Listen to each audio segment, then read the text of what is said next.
If there's anything that this situation that arose at the Phillies versus Marlins game last night, I mean, I presume that it was last night because this thing has been burning up the internet since last night. But if there's anything that incident I think is teaching us right now, it's that we should never, ever underestimate the ability of some grown adults to behave like literally the worst kind of children that you have ever encountered that you could ever want to encounter in your life. So, if you haven't seen the video just yet, I'm going to explain it to you very briefly.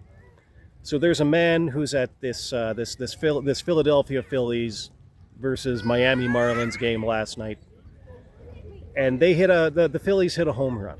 This is in Philadelphia, and so he runs over and he grabs the home run ball, and apparently there's some woman standing there who figures that that ball should have been hers.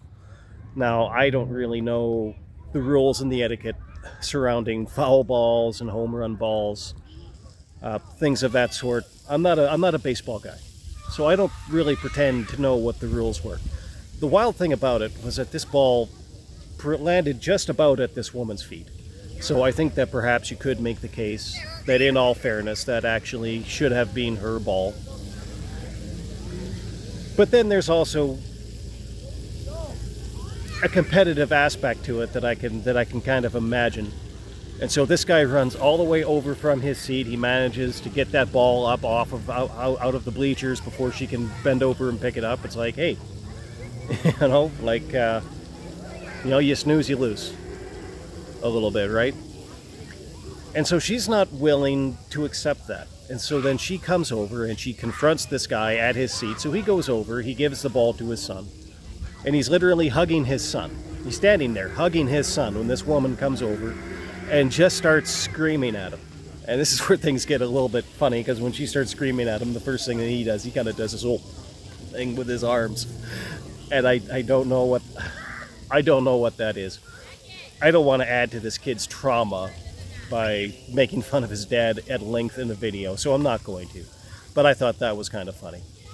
But she just gets in this guy's face and she's screaming at him, and eventually he just says, okay, yeah, fine. And he takes the ball away from his son and he gives it to this woman who's screaming at him, which I honestly think is kind of, you want to talk about not the message that you don't want to send to your kid. You don't want to send the message that you send to your son. You don't want it to be that you are going to reward that kind of behavior. But unfortunately he did. And so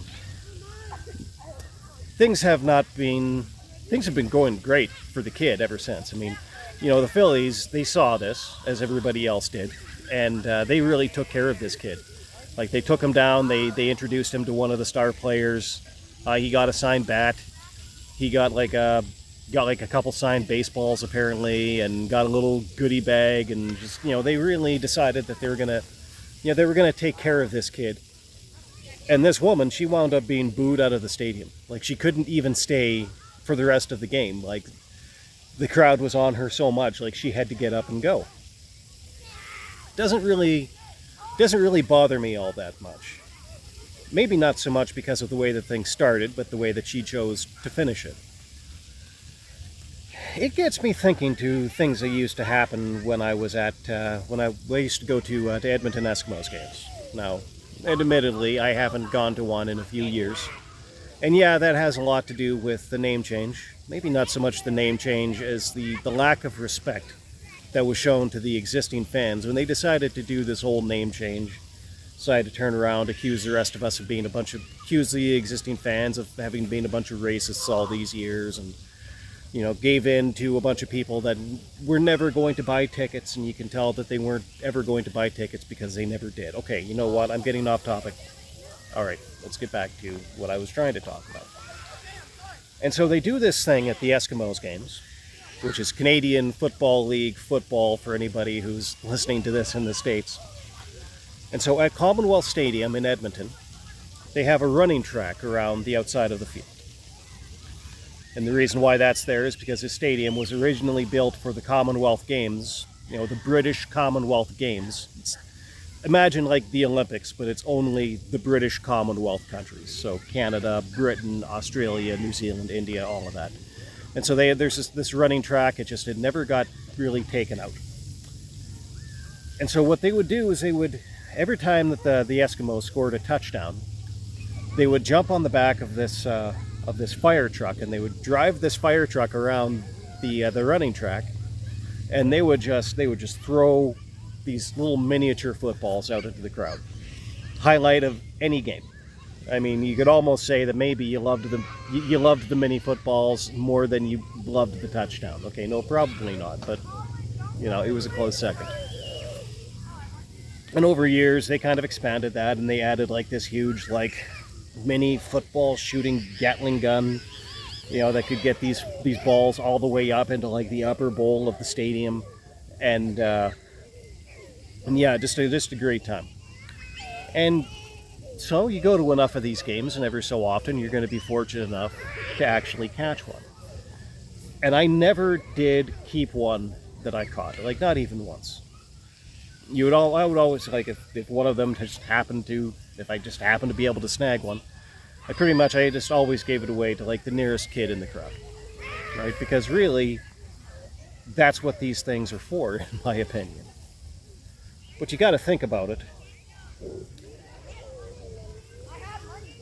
You give that away to a kid in the crowd, and there's a good possibility that maybe you've just made a fan for life. And so then that kid's parents, they keep bringing him back to the games, and he keeps coming back with his mom and his dad and his brothers and his sisters. And then later on in life, that kid grows up, and maybe he's coming back with his friends, and you get to go back to the stadium, and you kind of get to think to yourself that, maybe now that kid is all grown up, and he's here at this game, and he's cheering as loud as you are.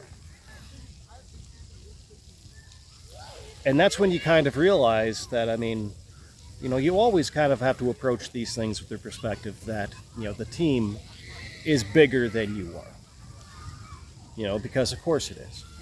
And the fandom is bigger than you are. And once you kind of understand that, you kind of understand that in the act of giving that thing away and letting it go, you're making that little thing, the silly little thing, you're actually in that moment, you're making that bigger than you. And with that in mind, I have never ever in my life regretted giving one of these silly things away, so that it can become so much bigger, in the grand context of what I think that everybody should be trying to build. And this woman in Philadelphia, apparently she couldn't bring herself to see it that way. She couldn't see anything associated with that as being bigger than herself. And to me, that's just sad. So, the internet is going to do what the internet always does with things like this. And so eventually, yeah, they're going to identify this woman. They're going to figure out who she is. Her name is going to be drugged all over the place. It will forever be associated with those stupid glasses that she is wearing. And by the way, you see that style of glasses, in my opinion, you just kind of always have a sense of the kind of person that you're dealing with. Never good, in my opinion. Okay, that's going too far. Let's walk that back. Okay, can I say rarely good? Would that be fair? Let's just say for now, rarely good. It's rarely good. And now this woman's going to have to live at least some portion of her life being known as the woman who snatched a home run ball away from some kid. Man, even if you don't have it in yourself to be the person who just gives it away, you probably don't want to be the person who took it away.